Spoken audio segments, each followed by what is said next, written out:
د پښتونخوا ټي وي ګرانو کتونکو السلام علیکم.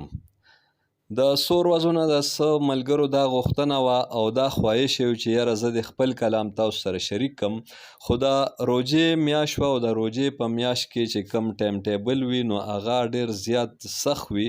نو اوس د اختر شپه ده، نو زه خپل یو غزل تاسو سره شریکول غواړم. دا غزل داسې دی: ستا مینه کې دې ته رسېدلی یم، سم لکه منصور په دار ختلی یم.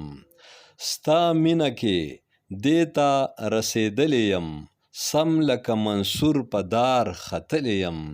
حال د جدایۍ به درته څه وایم، حال د جدایۍ به درته څه وایم، واورې هم د اور په شان سېزلی یم.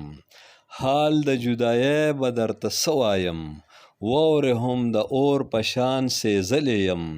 تکه توره شپه کې هم د جون په لار، تکه توره شپه کې هم د جون په لار، یس سپوږمۍ زه ستا په رڼا تللی یم.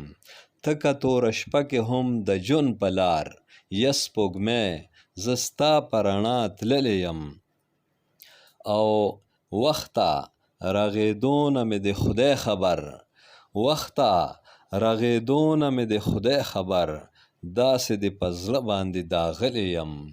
وخته رغېدو نه مې د خدای خبر، داسې دې په زړه باندې داغلی یم.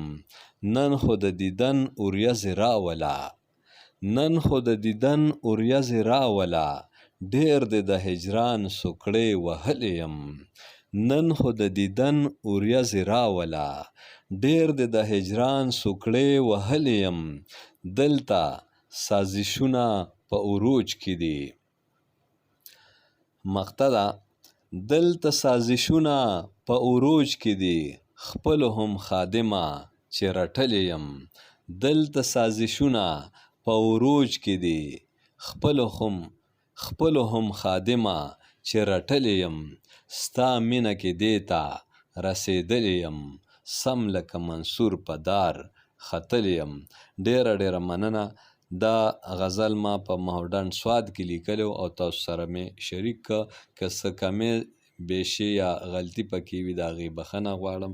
ډېره مننه. خوشحاله او آباد اوسئ. د خپل ځان او چاپېریال خیال ساتئ. والسلام.